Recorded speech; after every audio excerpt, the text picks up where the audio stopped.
আকাশবাণী কলকাতা। স্থানীয় সংবাদ পড়ছি নমামি বসুরুদ্র। প্রথমে বিশেষ খবর।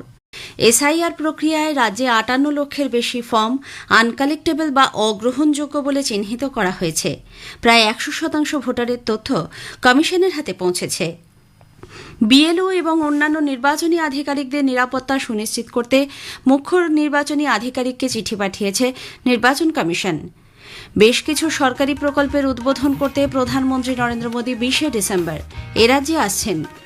নবম দশম শ্রেণীর শিক্ষক নিয়োগ প্রক্রিয়ার জন্য তথ্য যাচাইয়ের ডাক পাওয়া প্রার্থীদের তালিকা প্রকাশ করেছে স্কুল সার্ভিস কমিশন।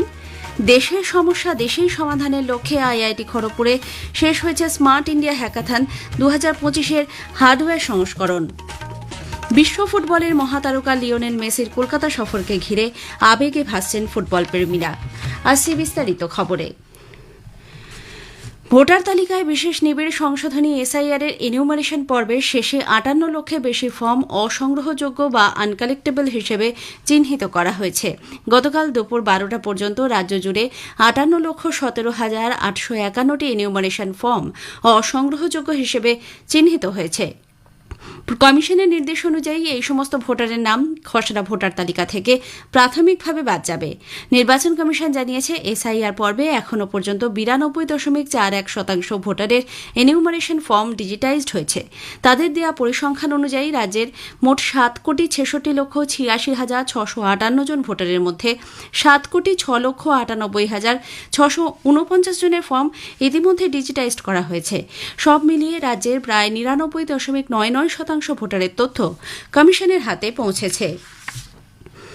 ভোটার তালিকায় বিশেষ নিবিড় সংশোধনী বা এসআইআর প্রক্রিয়ার এনিউমারেশন পর্ব শেষ হওয়ার পর নির্বাচন কমিশন বিএলও এবং অন্যান্য নির্বাচনী আধিকারিকদের নিরাপত্তার ওপর বিশেষ গুরুত্ব দিয়েছে। রাজ্যে ঘটে যাওয়া সাম্প্রতিক কিছু ঘটনার প্রেক্ষিতে বিএলও এবং অন্যান্য নির্বাচনী কর্মীদের ওপর হিংসাত্মক যে কোনো ঘটনাকে কমিশন অত্যন্ত গুরুতরভাবে দেখছে এবং এ ব্যাপারে কড়া পদক্ষেপ নেওয়ার নির্দেশ দেওয়া হয়েছে। রাজ্যের মুখ্য নির্বাচনী আধিকারিক মনোজ কুমার আগরওয়ালকে পাঠানো এক চিঠিতে বলা হয়েছে, রাজ্যের যে কোনো প্রান্তে এমন প্রতিটি ঘটনায় অবিলম্বে এফআইআর নথিভুক্ত করতে সংশ্লিষ্ট জেলা নির্বাচনী আধিকারিককে উদ্যোগী হতে হবে। এতে ব্যর্থ হলে সংশ্লিষ্ট আধিকারিকের বিরুদ্ধে কঠোর ব্যবস্থা নেওয়ার কথাও ওই চিঠিতে উল্লেখ করা হয়েছে। এর আগে গতকাল এসআইআর এর কাজে নিযুক্ত বুথ লেভেল আধিকারিকদের নিরাপত্তা দেওয়ার জন্য রাজ্যপাল সিবি আনন্দ বোস রাজ্য সরকারের কাছে প্রস্তাব দিয়েছিলেন। ভোটার তালিকায় বিশেষ নিবিড় সংশোধনীর কাজ খতিয়ে দেখতে নির্বাচন কমিশন পশ্চিমবঙ্গ, তামিলনাড়ু, উত্তরপ্রদেশ, কেরালা সহ ৮টি রাজ্যের জন্য বিশেষ রোল অবজারভার নিয়োগ করেছে। কমিশন জানিয়েছে, ইতিমধ্যে বিশেষ রোল অবজারভাররা কাজ শুরু করেছেন। ২০২৬-এর ফেব্রুয়ারিতে চূড়ান্ত ভোটার তালিকা প্রকাশের আগে পর্যন্ত সপ্তাহে ২ দিন করে এই রাজ্যগুলিতে তারা যাবেন বলে জানানো হয়েছে। বেশ কিছু সরকারি প্রকল্পের উদ্বোধন করতে প্রধানমন্ত্রী নরেন্দ্র মোদী আগামী ২০ ডিসেম্বর পশ্চিমবঙ্গ আসছেন। নদিয়ায় সরকারি প্রকল্পের উদ্বোধন ছাড়াও তাহিরপুরে তিনি জনসভা করবেন বলে বিজেপি সূত্রে জানা গেছে। আগামী বিধানসভা নির্বাচনের জন্য প্রধানমন্ত্রী এ রাজ্যে বেশ কয়েকটি জনসভা করার কর্মসূচি রয়েছে। দেশের গৌরবময় শিল্পের ঐতিহ্য সংরক্ষণ ও অসাধারণ শিল্পকুশলতাকে স্বীকৃতি দেবার উদ্দেশ্যে শিল্পগুরু এবং হস্তশিল্পে জাতীয় পুরস্কার প্রদান করা হয়েছে। রাষ্ট্রপতি দ্রৌপদী মুর্মু সম্প্রতি নতুন দিল্লিতে এই পুরস্কার প্রদান করেন। ২০২৩ ও ২০২৪ সালে মোট ১২ জন শিল্পগুরু পুরস্কার পেয়েছেন। ৩৬ জন কারুশিল্পী জাতীয় পুরস্কারে সম্মানিত হয়েছেন। এর মধ্যে এ রাজ্যেরও ৬ জন রয়েছেন। একটি প্রতিবেদন।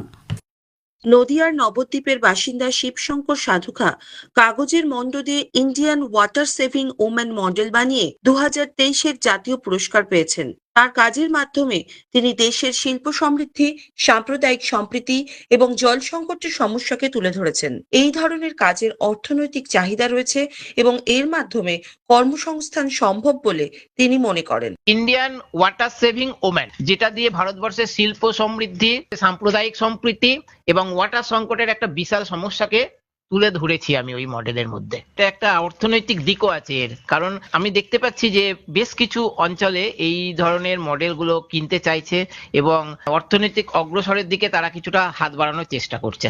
কাশফির নাহার, আকাশবাণী সংবাদ, কলকাতা। স্থানীয় সংবাদ শুনছেন আকাশবাণী কলকাতা কেন্দ্র থেকে।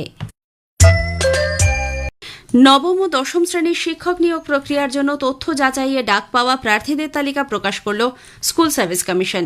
প্রায় 40,000 প্রার্থী এই প্রক্রিয়ার জন্য ডাক পেয়েছেন। নবম দশমের শূন্য পদের সংখ্যা 23,212। পরীক্ষা দিয়েছিলেন 2,93,000-এর বেশি। ডিসেম্বরের শেষ সপ্তাহ থেকে তথ্য যাচাইয়ের প্রক্রিয়া শুরু হতে পারে বলে স্কুল সার্ভিস কমিশন সূত্রে জানা গেছে। তবে তালিকায় তাদের অনেকেরই নাম নেই বলে জানিয়েছেন যোগ্য শিক্ষক শিক্ষিকারা।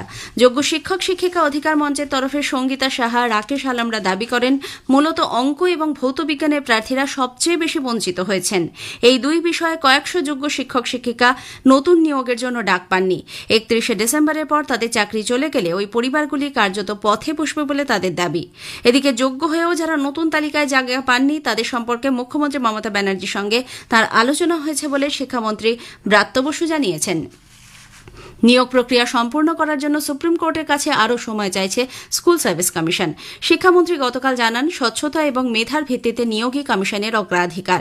এত বড় নিয়োগ প্রক্রিয়া সুষ্ঠুভাবে সম্পন্ন করতে গেলে কিছুটা সময় দরকার, সেই মতো আরও 15 দিন অতিরিক্ত সময় দরকার বলে এসএসসি কর্তৃপক্ষের সঙ্গে তাঁর কথা হয়েছে।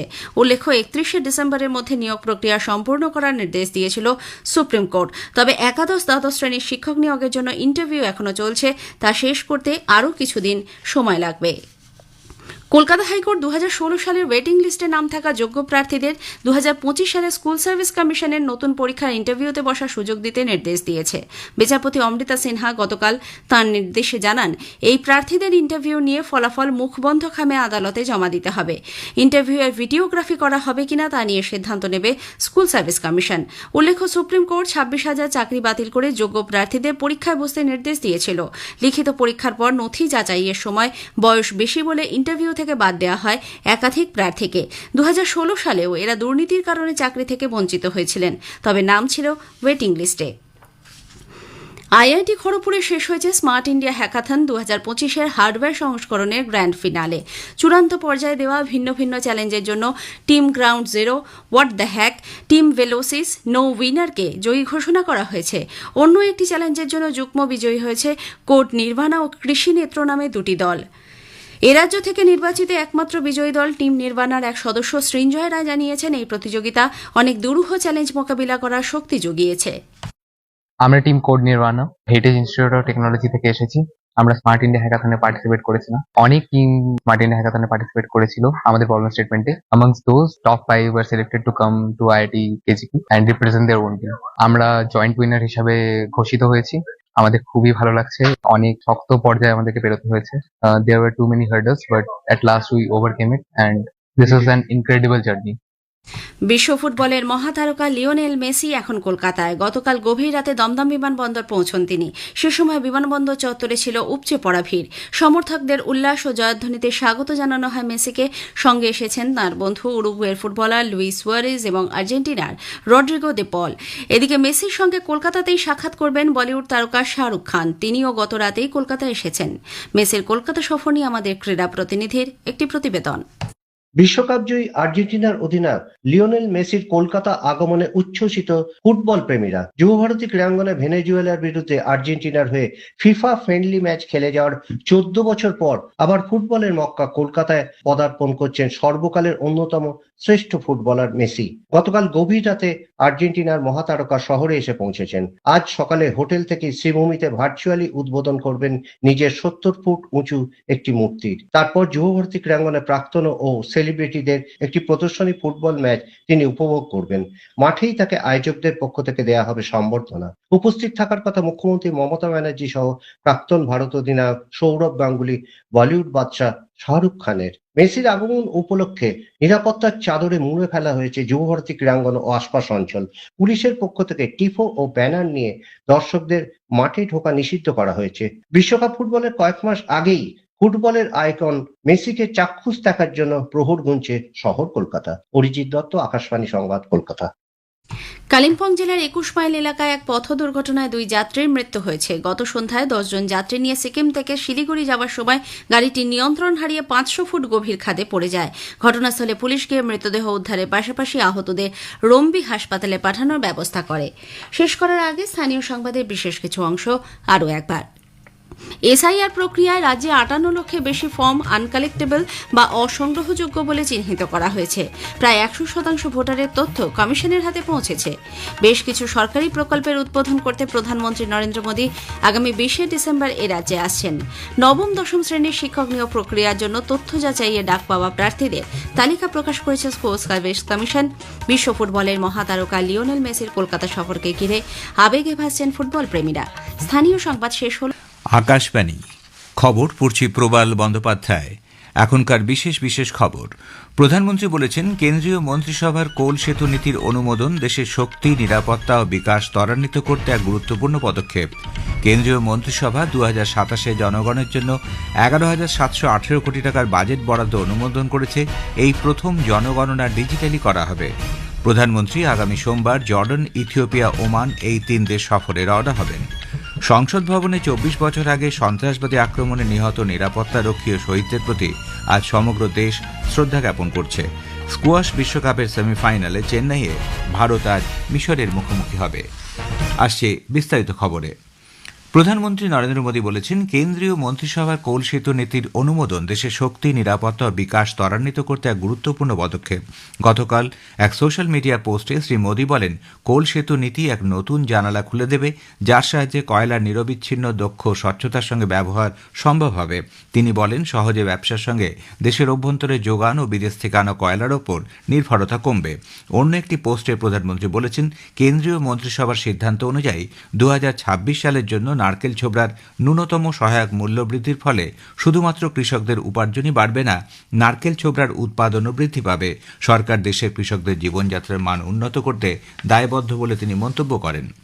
কেন্দ্রীয় মন্ত্রিসভা 2027 জনগণনার জন্য 11,718 কোটি টাকার বাজেট বরাদ্দ অনুমোদন করেছে। নতুন দিল্লিতে তথ্য সম্প্রচার মন্ত্রী অশ্বিনী বৈষ্ণব জানান, 2টি পর্বের এই জনগণনা হবে। 2027 জনগণনা এ যাবৎ ষোড়শ এবং স্বাধীনতার পর 8মবার করা হচ্ছে। ভারতের জনগণনাকে বিশ্বের মধ্যে সর্ববৃহৎ প্রশাসনিক এবং পরিসংখ্যানগত কর্মসূচি বলে বিবেচনা করা হয়। এই জনগণনায় জাতিভিত্তিক গণনাও অন্তর্ভুক্ত থাকবে। শ্রী বৈষ্ণব বলেন, এই প্রথম জনগণনার ডিজিটালি আয়োজন করা হবে, মোবাইলের মাধ্যমে আপলোড করা হবে সংগৃহীত তথ্য। মন্ত্রী অশ্বিনী বৈষ্ণব আরও জানিয়েছেন, মন্ত্রিসভার কোল লিঙ্কেজ নীতি কোল সেতুর সংস্কার অনুমোদন করেছে।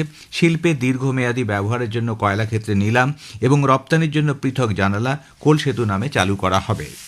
2016 में कोल सेतु के माध्यम से जो नॉन पावर सेक्टर्स हैं उसको एक बहुत ही ट्रांसपेरेंट मेथड से ऑक्शन करने की व्यवस्था लाई गई थी। अब उसमें एक सेकंड बड़ा रिफॉर्म किया गया आज।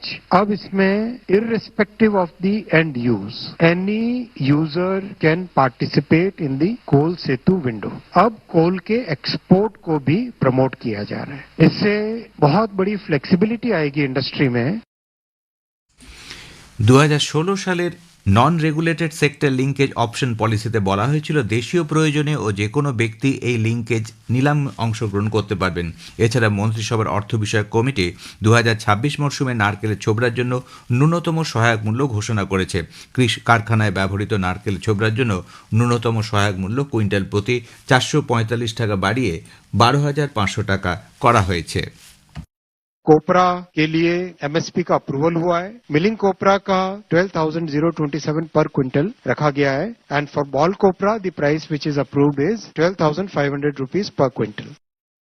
সরকার জানিয়েছে, দেশে রেল দুর্ঘটনা 90% হ্রাস পেয়েছে। রেলমন্ত্রী অশ্বিনী বৈষ্ণব বলেন, 2004 থেকে 14 সালে রেল দুর্ঘটনার সংখ্যা ছিল 1,711। 2024-25 তা কমে দাঁড়িয়েছে 31 এবং চলতি বছর এই সংখ্যা এখনও পর্যন্ত 11। এদিকে রাজ্যসভায় বিজেপি সাংসদ শ্রমিক ভট্টাচার্যের প্রশ্নের জবাবে রেলমন্ত্রী বলেছেন, অমৃত ভারত স্টেশন প্রকল্পের অধীনে পশ্চিমবঙ্গে সন্তোষজনক গতিতে কাজ এগোচ্ছে।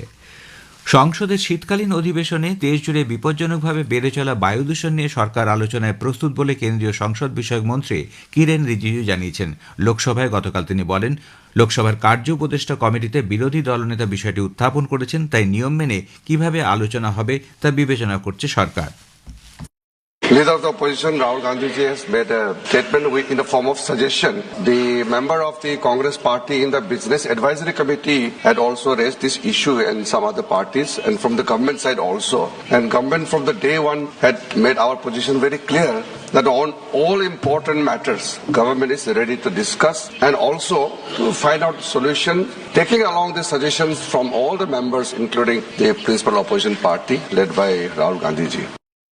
অধিবেশনের জিরো আরে বিষয়টি উত্থাপন করেন কংগ্রেস সাংসদ রাহুল গান্ধী। তিনি বলেন, বায়ু দূষণ এই মুহূর্তে দেশের সামনে অন্যতম বড় চ্যালেঞ্জ। শ্রম ও কর্মনিযুক্তি মন্ত্রকের পরামর্শদাতা অলোক চন্দ্র বলেছেন, নতুন শ্রম নীতি স্বচ্ছ, সামঞ্জস্যপূর্ণ ও ভবিষ্যতের দিকে লক্ষ্য রেখে তৈরি একটি আইনি পরিকাঠামো যা বাণিজ্যের প্রয়োজন ও শ্রমিক কল্যাণের মধ্যে ভারসাম্য রক্ষা করছে। গতকাল নতুন দিল্লিতে all India organisation of employers AIOEর 91তম বার্ষিক সাধারণ সভায় ভাষণ দিতে গিয়ে তিনি শ্রমিক কল্যাণ বিষয়ে বলেন, নতুন সংস্কার নীতিতে সমস্ত ক্ষেত্রে সাধারণের জন্য ন্যূনতম মজুরি নিশ্চিত করা সম্ভব হবে। সিকিম বিধানসভা 12টি সম্প্রদায়কে সর্বসম্মতভাবে তপশিলি উপজাতির মর্যাদা দেওয়ার প্রস্তাব অনুমোদন করেছে। সিকিম সরকারের গঠিত উচ্চস্তরীয় কমিটির পেশ করা রিপোর্টের ভিত্তিতেই এই অনুমোদন। এর ফলে এই 12টি সম্প্রদায়ের মানুষ জনসরকারিভাবে আদিবাসীদের অধিকার ও সুবিধা পাবে। প্রধানমন্ত্রী নরেন্দ্র মোদী আগামী সোমবার 15 ডিসেম্বর জর্ডন, ইথিওপিয়া ও ওমান সফরে নতুন দিল্লি থেকে রওনা হবেন। বিদেশ সচিব ড নীনা মালহোত্র গতকাল নতুন দিল্লিতে সাংবাদিকদের জানান, জর্ডানের রাজা দ্বিতীয় আবদুল্লাহ বিন আল হুসেইনের আমন্ত্রণে 15 ও 16 ডিসেম্বর জর্ডান সফর করবেন। ভারত জর্ডান কূটনৈতিক সম্পর্কের 75 বছর উপলক্ষে শ্রী মোদীর এই প্রথম সেদেশ সফর। সফরের দ্বিতীয় পর্যায়ে প্রধানমন্ত্রী 16 ও 17 ডিসেম্বর ইথিওপিয়া যাবেন। ইথিওপিয়ার প্রধানমন্ত্রী আবিই আহমেদ আলীর সঙ্গে একক ও প্রতিনিধি পর্যায়ে বৈঠক হবে। তৃতীয় পর্যায়ে মোদী যাবেন ওমানে, তার সঙ্গে এক উচ্চস্তরীয় প্রতিনিধি দলও থাকবেন। ভারত ও চীনের বরিষ্ঠ আধিকারিকরা বেজিংয়ে এক প্রস্তুত বৈঠক করেছেন। এই বৈঠকে দ্বিপাক্ষিক সম্পর্কের ক্ষেত্রে ইতিবাচক ফল বলে তারা মত প্রকাশ করেছেন। বিদেশ মন্ত্রকের এক বিবৃতিতে জানিয়েছে, বিদেশ মন্ত্রকের পূর্ব এশিয়া ডিভিশনের জয়েন্ট সেক্রেটারি সুজিত ঘোষ গতকাল দুদিনের বেজিং সফর শেষ করেন। এই সফরে শ্রী ঘোষ উপবিদেশমন্ত্রী সান ওয়েডংয়ের সঙ্গে বৈঠক করেন। বিদেশ মন্ত্রকের এশিয়া বিষয়ক দপ্তরের মহানির্দেশকের সঙ্গেও মত বিনিময় করেন শ্রী ঘোষ। দুই পক্ষ পারস্পরিক সম্পর্ক সুদৃঢ় করতে উদ্যোগী হয়েছে। ভোটার তালিকায় বিশেষ নিবিড় সংশোধনীর কাজ খতিয়ে দেখতে নির্বাচন কমিশন পশ্চিমবঙ্গ, তামিলনাড়ু, উত্তরপ্রদেশ, কেরালা সহ 8টি রাজ্যের জন্য বিশেষ রোল অবজারভার নিয়োগ করেছে। কমিশন জানিয়েছে, ইতিমধ্যেই বিশেষ রোল অবজারভাররা কাজ শুরু করেছেন। 2026-এর ফেব্রুয়ারিতে চূড়ান্ত ভোটার তালিকা প্রকাশের আগে পর্যন্ত সপ্তাহে 2 দিন করে এই রাজ্যগুলিতে তারা যাবেন বলে জানানো হয়েছে। সংসদ ভবনে 24 বছর আগে হওয়া সন্ত্রাসবাদী আক্রমণে প্রাণ হারানো নিরাপত্তারক্ষী ও শহীদদের প্রতি আজ সমগ্র দেশ শ্রদ্ধা জ্ঞাপন করছে। 2001 সালের 13 ডিসেম্বরের হামলায় সংসদকে রক্ষা করতে যারা প্রাণ হারিয়েছেন তাদের পুষ্পার্ঘ্য নিবেদনের মাধ্যমে শ্রদ্ধা জ্ঞাপন করা হবে। উপরাষ্ট্রপতি ও রাজ্যসভা চেয়ারম্যান সিপি রাধাকৃষ্ণন, প্রধানমন্ত্রী নরেন্দ্র মোদী, লোকসভার অধ্যক্ষ ওম বিড়লা, কেন্দ্রীয় মন্ত্রী ও সংসদ সদস্যরা আজ সংসদ ভবনে শহীদদের প্রতি শ্রদ্ধা নিবেদন করবেন। প্রতিরক্ষা মন্ত্রকের সচিব সঞ্জীব কুমার প্রতিরক্ষা উৎপাদন ক্ষেত্রে প্রথাগত অপ্রচলিত সমস্যার মোকাবিলা করতে আত্মনির্ভরতার পথে চলার উপর গুরুত্ব আরোপ করেছেন।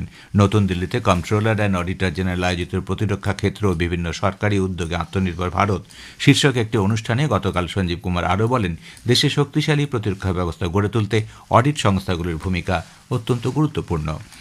ছত্তিশগড়ের মুখ্যমন্ত্রী বিষ্ণুদেব সাই বলেছেন যে তার রাজ্যে নকশালবাদ ক্রমশ অবলুপ্তির পথে। ক্ষমতায় আসার 2 বছর পূর্ণ করার পর গতকাল মুখ্যমন্ত্রী সাংবাদিকদের বলেন, নিরাপত্তা বাহিনীর হাতে 505 জন মাওবাদী মারা পড়েছে। অন্যদিকে নিয়াদ নেল্লা নর যোজনা পুনর্বাসন নীতি মাওবাদীদের সমাজের মূল স্রোতে ফিরে আসার ব্যাপারে উৎসাহিত করছে। মার্কিন রাষ্ট্রপতি ডোনাল্ড ট্রাম্প বলেছেন, এক সপ্তাহের রক্তক্ষয়ী সংঘর্ষের পর থাইল্যান্ড ও কম্বোডিয়ার নেতারা তাদের যুদ্ধবিরতি চুক্তি পুনরায় কার্যকর করতে রাজি হয়েছে। দুদেশের মধ্যে এই সংঘর্ষে কমপক্ষে 20 জন প্রাণ হারিয়েছেন, গৃহহারা প্রায় 5 লক্ষ মানুষ। প্রেসিডেন্ট ট্রাম্প সামাজিক মাধ্যমে এক বার্তায় যুদ্ধবিরতির জন্য নিজের কৃতিত্ব দাবি করেছেন। মালয়েশিয়ার প্রধানমন্ত্রী আনোয়ার ইব্রাহিমও এতে সহায়তা করেছেন বলে তার দাবি। 15 ডিসেম্বর থেকে বিকেল 5:10 সংবাদের সময় 5 মিনিট বেড়ে 10 মিনিটের হচ্ছে। একই সঙ্গে গ্রামাঞ্চলের খবর আরও বেশি করে শ্রোতাদের কাছে পৌঁছে দিতে ওই দিন থেকে বেলা 12:30 এবং সন্ধ্যে 6:35 গ্রামীণ সংবাদের সময়সীমা 3 মিনিটের বদলে 5 মিনিটের হবে। স্কোয়াশ বিশ্বকাপের সেমিফাইনালে চেন্নাইয়ে ভারত আজ মিশরের মুখোমুখি হবে। অন্য সেমিফাইনালে টুর্নামেন্টের শীর্ষ বাছাই হংকং খেলবে জাপানের বিরুদ্ধে। কোয়ার্টার ফাইনালে দক্ষিণ আফ্রিকাকে 3-0 হারে ভারত সেমিফাইনালে পৌঁছয়। শেষ করার আগে বিশেষ খবরের কিছু অংশ আবার পড়ছি। প্রধানমন্ত্রী বলেছেন, কেন্দ্রীয় মন্ত্রিসভার কোল সেতু নীতির অনুমোদন দেশের শক্তি, নিরাপত্তা ও বিকাশ ত্বরান্বিত করতে এক গুরুত্বপূর্ণ পদক্ষেপ। কেন্দ্রীয় মন্ত্রিসভা 2027 জনগণনার জন্য 11,718 কোটি টাকার বাজেট বরাদ্দ অনুমোদন করেছে। খবর শেষ হলো।